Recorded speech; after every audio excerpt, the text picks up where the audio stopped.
Don, that looks like a pretty hard session for the boys just to finish off before Christmas. Yeah, look, the boys have trained really well, to be honest, and today was no exception. They've been really diligent, and the work they've done has put them in a really good spot heading into Christmas. And today was nice little send off from the high performance staff to tip them over the line. Have you been happy with how they've been performing as a sort of with all the running and the physical aspect of the training?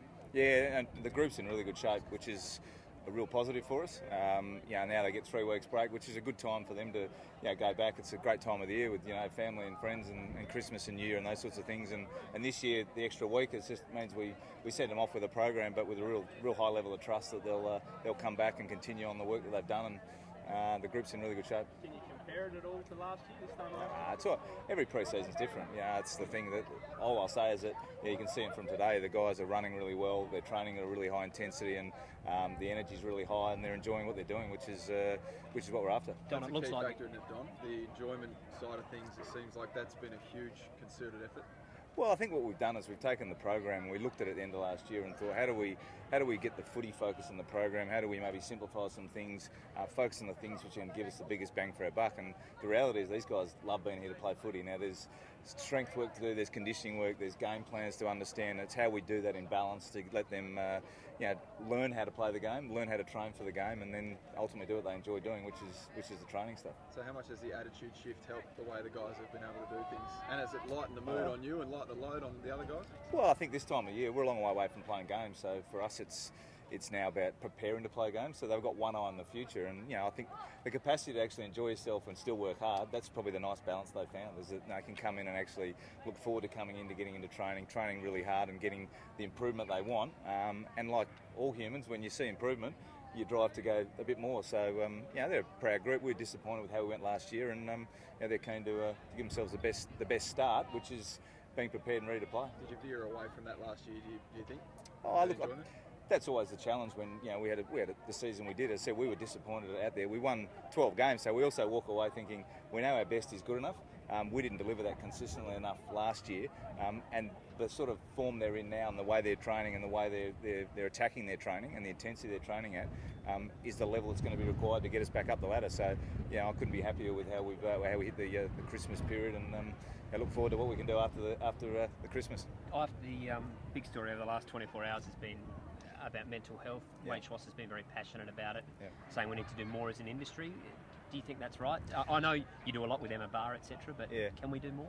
Yeah, look, I think, firstly, our thoughts go out to Majak and his family, and obviously the North Melbourne Footy Club, who are having a difficult time at the moment. I think it's a reminder to all of us that this is an issue that, as an industry, we need to be prepared to face, and certainly we're very mindful of our players in that space, and the pressures that go with being a player, a coach, or in the AFL system are real, and how we all deal with it is different for each individual. So, it's one thing I think we just need to keep at the front of mind and keep working with our players and talking to our players and making sure that if they're showing those signs that we're able to support them as we do. Should psychologists come outside the soft cap perhaps as a concession? Well, there's scope for some of that to happen now in terms of soft cap and experts in those fields, and we certainly are looking at how we resource our playing group, and that's what it's about. It's about a level of care and support for your playing group. I mean, they're all facing different challenges. Some of them are on field, some of them performance-based, some of them are life-based, and that's what we really value is understanding what the individual and how they work and their focus, and how we can help them be the best person they can be, ultimately being their best footballer as well. Don, talk in Victoria, some games are going to be played, VFL games as curtain raisers to AFL matches at the MCG next season. The draw's being released later today. Is that something we should look at with the sample? Maybe have the Crows second team play a curtain raiser for the AFL team? Can you step forward one? Just this wind is killing everyone. Just use a wind block. Block some wind. Big shoulders, Don. Block the wind around. Block the wind. That's good. My pre-season hasn't quite been as strong as the players, but that's all right. I'll try and block the wind.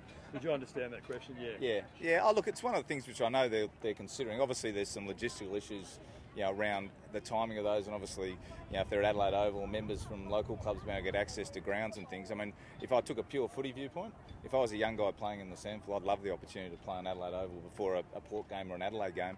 Just simply the difference in the environment. You're playing in front of 3,000-4,000 people versus potentially 30 or 40. That's got to be a real incentive and fillip, I would have thought, for a young guy who's working away at the sort of SANFL level.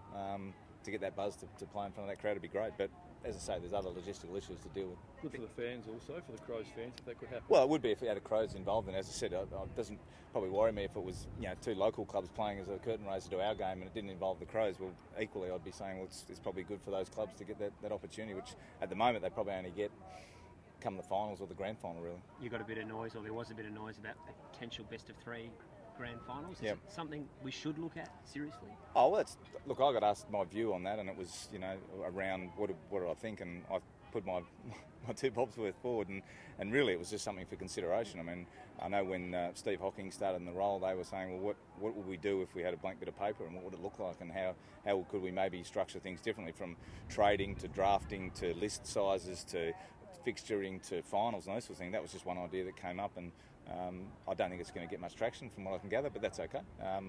Ask your opinion, you present it. Yeah. Don, how confident are you that the club, obviously a poor year last season on the field, grand final the year before, your list looks strong, most people think you'll be very good. How confident are you that you'll bounce back and be a flag contender again?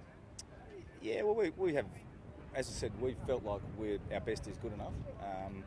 And even last year, at times we didn't have the continuity we want in our best players with injuries and the like. And we're quietly confident that certainly we get say Brad Crouch back, who's now training and will be in full training post Christmas. Brody Smith after his knee, we add in 6, 7 new young fresh players have all got capacity and will challenge for spots. So we want to continue building the list. We want to continue building how we play.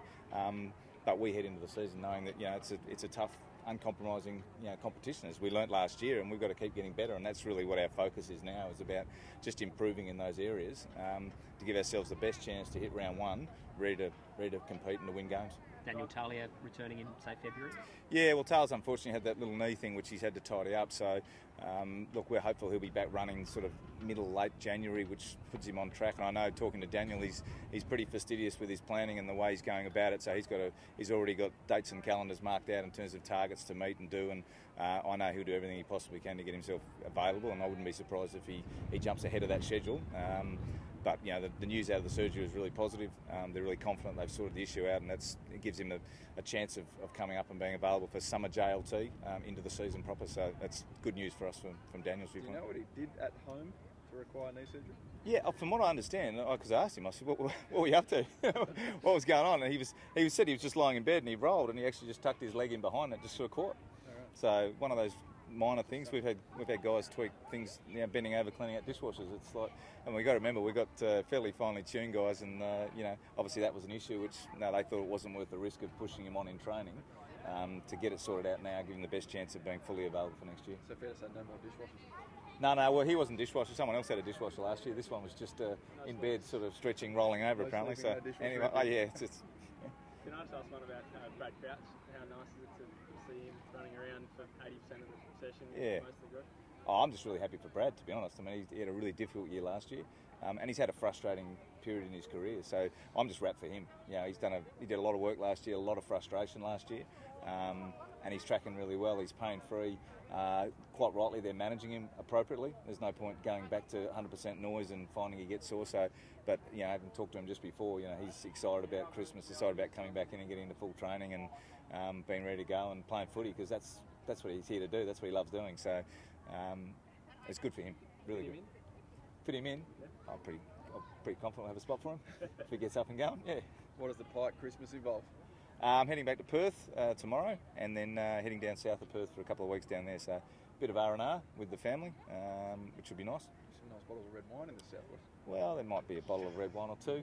But we'll see how things go. Anyway, it is the festive season. You are allowed to sort of have the odd bottle of red wine, so yeah, that'll be good. Any wishes for the new year? No, look, from my viewpoint, I'm excited about the year ahead, to be honest. Obviously we want a healthy and happy group that's here and playing good footy, and clearly, back to playing the level we know we're capable of, and the guys are driven by that. They're a proud group, and looking forward to that. So to all our members and fans, I hope they have a great Christmas and New Year, and get ready to go in 2019.